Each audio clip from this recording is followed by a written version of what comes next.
Oi, gente. Hoje é dia da dica da semana. Eu vou entrar num desafio muito grande aqui. Vou tentar escolher meus 5 discos prediletos do grunge. O grunge, né, como a gente já sabe, grunge, né, é aquele estilo musical ali que ficou famoso no noroeste americano, em volta ali da região de Seattle, né, que é uma cidade bem ali do lado norte, noroeste mesmo, lá no extremo noroeste dos Estados Unidos, e que foi o berço, digamos assim, de um monte de bandas. Algumas bandas não nasceram em Seattle, né? O próprio Nirvana não era exatamente de Seattle, mas se convencionou chamar de o som de Seattle, né? O som daquela região ali. E o que era o grunge, né? O grunge era basicamente uma mistura de duas bandas chamadas Black, o Black Flag e o Black Sabbath, né? O grunge ele juntava o punk do Black Flag, o hardcore daquela banda sensacional de Los Angeles, com uma velocidade mais lenta, né, típica do stoner rock do Black Sabbath dos anos 70. Então, quando a gente pergunta para qualquer cara do grunge quais são as bandas mais influentes, eles vão citar essas duas sempre, né, na região de Seattle ali, Black Flag e Black Sabbath.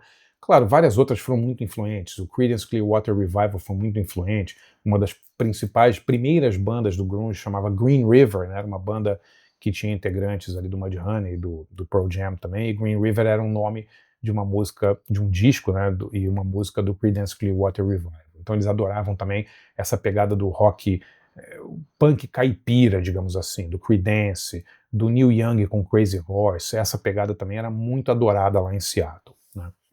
Eu selecionei aqui 5 LPs, eu não vou botar nenhuma coisa muito rara aqui, eu já fiz, vou até linkar aqui na descrição, um vídeo sobre discos desconhecidos do grunge, né? Bandas como Cat Butt, o Ted, Love Battery e tal. Eu vou citar aqui 5 discos que eu acho que são fundamentais. Se você quer começar a ouvir grunge hoje, eu indicaria que você ouvisse esses 3 LPs, esses 5 LPs, tá?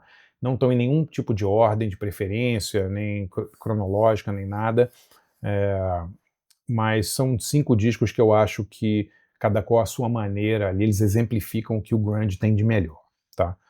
Eu vou começar, já vou ser xingado de cara aqui, com o meu disco predileto do Nirvana, né? O Nirvana, claro, tem o Nevermind, que é o disco que lançou eles pro mundo, tem o Bleach, que é o favorito de muita gente e tal, mas o disco que eu mais ouço do Nirvana até hoje, 32 anos depois, é o Inútero, que é o último disco de estúdio que o Kurt Cobain lançou em vida, né? Em 91, o Nirvana lança o Nevermind, né, que é um disco clássico, assim, né, não só do grunge, mas do rock em geral, né, e é um disco muito, digamos, invernizado, polido, assim, né. Eles famosamente, a banda, né, aceitou tudo que o Butch Vig, o produtor, e o Andy Wallace, que fez a mixagem do disco, propuseram, né. Eles queriam realmente fazer um disco muito comercial, né, e o Nevermind é esse LP, né, um disco que como nenhum outro, eu acho, na história do rock, né? Eu até escrevi isso na época, né? Não existiu nenhum disco na história do rock que foi um sucesso comercial tão grande vindo de uma banda tão alternativa, né? Porque a gente fala assim, o Sex Pistols fez o Nevermind the Bollocks. Claro, um clássico absoluto, mas o Nevermind the Bollocks não vendeu nada nos Estados Unidos. Foi sucesso na Inglaterra, né? Assim, um disco que foi um fenômeno cultural de uma banda que saiu do underground mais profundo ali, foi o Nevermind, sem dúvida nenhuma, né? É o disco, digamos que catapultou uma banda que ninguém conhecia a um fenômeno da música. Só que o Nevermind causou muitos ressentimentos ali para o Nirvana, né? O Kurt Cobain depois falou mal da produção do disco, criticou, achou que era muito comercial e tal, e para o disco seguinte eles quiseram fazer uma coisa mais abrasiva, mais pesada e tal, e chamaram o cara certo, que foi o Steve Albini. O Steve Albini, saudoso Steve Albini, né, morreu há cerca de um ano atrás aí, um grande músico aí de bandas como Big Black e Shellac, né, e foi um produtor incrível, assim, né, trabalhos maravilhosos com Pixies, com com PJ Harvey, trabalhou com Deus e o Mundo. Eu fiz um vídeo sobre o Steve Albini, vou linkar aqui na descrição para vocês verem. E o Steve Albini produziu o Inútero, e para mim é o disco mais prazeroso do Nirvana, é o disco que me dá mais prazer de ouvir. Meu cachorro concorda também, está latindo aqui. É um disco que eu ouço ainda muito da primeira à última faixa, gosto de todas as músicas, gosto da produção, gosto da sonoridade, gosto das letras, gosto da maneira como a banda toca, enfim, gosto do repertório. Inútero, para mim, é um dos meus 5 discos de grunge prediletos. O outro disco que eu não poderia viver sem esse disco, e se eu tivesse que indicar para uma pessoa muito nova ali, que disco eu devo ouvir para conhecer o grunge? Meu amigo, minha amiga, você não vai errar se você ouvir Every Good Boy Deserves Fudge, o segundo LP do Mudhoney, lançado em 1991. Esse disco, para mim, se algum disco encapsula o que é o grunge, é o Every Good Boy Deserves Fudge. É exatamente aquilo, galera. Esse disco é absolutamente perfeito, galera. 14 músicas. Músicas como Generation Genocide, Let It Slide, Good Enough. Tem músicas lentas, músicas rápidas, músicas Into the Drink, Thorn, Who You Driving Now. O disco é tão bom que parece uma coletânea, né? Esse disco, galera, é uma coisa assim, pra mim, o melhor disco, vou falar, desses 5, o melhor disco gravado pra uma banda de Seattle, pra mim, é Every Good Boy Deserves Fudge, do Mudhoney.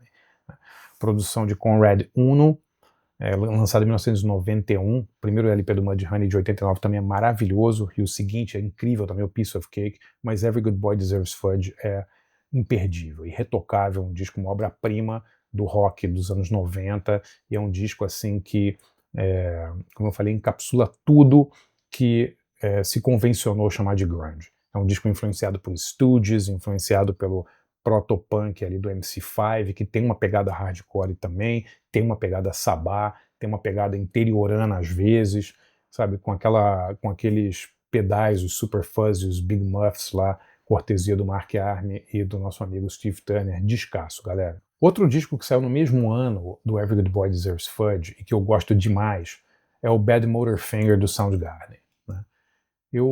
É muito engraçado a gente lembrar aí que o Mudhoney e o Soundgarden, todo mundo lançou esses discos ali em 91, 92, né? E eram bandas assim muito diferentes, né? As pessoas costumam botar todas as bandas do grunge no mesmo balaio, mas o Soundgarden é uma banda muito diversa do Mudhoney, por exemplo, né? Por quê? Porque eu acho que o Soundgarden ele tem uma pegada muito mais do rock clássico, do classic rock, por causa, né, claro, das músicas, mas por causa principalmente do Chris Cornell, né, o vocalista do Soundgarden, né, que periga ser, assim, tecnicamente o melhor cantor daquela geração toda, né? Claro, havia ótimos cantores, né? A gente vai falar do Mark Lanegan, do Screaming Trees, tinha o próprio Ed Vedder e tal, tinha o Lane Staley, muitos cantores muito bons naquele período. Agora, o Chris Cornell, ele tinha uma pegada de classic rock, meio Robert Plant e tal, que muita gente ali de Seattle não tinha.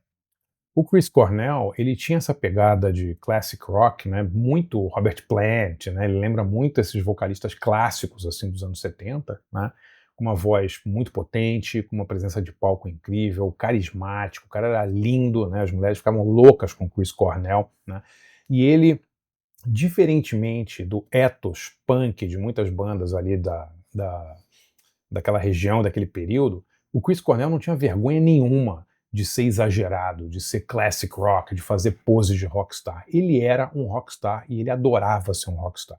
Eu acho que o Badmotorfinger é a síntese perfeita ali do som do Soundgarden. Eu acho que é um disco em que eles acertaram a mão muito ali, tem excelentes músicas, é um disco que marcou muita gente, né? E fez muita gente também que gostava de rock clássico, né, prestar mais atenção no som de Seattle, bandas como Alice in Chains, como o Soundgarden e tal, que faziam uma música menos punk, digamos assim, mais classic rock e menos punk do que o Nirvana, do Bleach ou do Nevermind, do que o Mudhoney, certamente. Então Badmotorfinger, para mim, é um dos discos, dos top 5 discos do grunge, sem dúvida nenhuma. Meu quarto disco da lista é um LP, eu acho que tirando o Every Good Boy Deserves Fudge, é o disco que eu mais ouço frequentemente desse período, que é o Sweet Oblivion do Screaming Trees. Como eu amo esse disco, né? Assim, o Screaming Trees era uma grande banda, né? Capitaneada aí por um vocalista fora de série, que era o Mark Lanegan, né? Saudoso Mark Lanegan. Um vocalista muito diferente do Chris Cornell, por exemplo. O Mark Lanegan era mais um crooner, né? Eu vejo o Mark Lanegan mais na pegada ali de um Nick Cave, né? Ele tinha uma pegada meio Iggy Pop, assim, né? Ele não era um Robert Plant, né? Cantando agudo e tal, pelo contrário, tinha uma voz grave, uma voz soturna e tal. Mas ele conseguia imprimir É uma marca muito pessoal as músicas do Screaming Trees, e o Sweet Oblivion, que descasso, né, galera? Tipo assim, beleza, tem lá o Nearly Lost, que foi o grande sucesso, mas o disco inteiro, da primeira à última faixa, é maravilhoso. Um disco com esse lado assim mais rural, né, do grunge, né? O Screaming Trees tinha essa pegada mais, um pouco mais Creedence, né? Um pouco mais é, talvez até Neil Young e Crazy Horse, né, do que algumas dessas outras bandas. E ao vivo era uma banda sensacional, já vi algumas vezes, tive a sorte de ver o Screaming Trees. Era muito engraçado, porque o Mark Lanegan parado no palco, assim, sem falar nada, cantando super concentrado, e atrás aqueles dois irmãos Van Conner, o Conner, né, fazendo rolamento de judô, um pulando em cima do outro, fazendo uma puta bagunça. Que banda maravilhosa, Screaming Trees. Eu amo esse LP, Sweet Oblivion. Bom, e meu quinto disco na lista de top 5 de discos do grunge, eu vou ser xingado aqui de novo, porque não sei se é exatamente um disco de grunge, é um disco de stoner, é um disco de punk, né? Eu acho que é uma amálgama ali, né? Ele reúne todos esses estilos, mas eu acho que no fim das contas ele é um disco daquele período, feito por uma banda daquela região, uma banda importante, né? Apesar de ter nascido antes e ter uma origem mais no punk, no hardcore e tal, que é o Melvins, né? Eu acho que o Houdini, 1993, é um disco assim que não pode faltar em nenhuma lista de grandes clássicos do grunge. Ah, é um disco mais de stoner, é um disco mais de sludge, beleza, ele é realmente diferente. Você ouve o Mudhoney, você ouve o Nirvana e tal, são bandas assim, parecidas, mas diferentes, né, do que é o Melvins, né?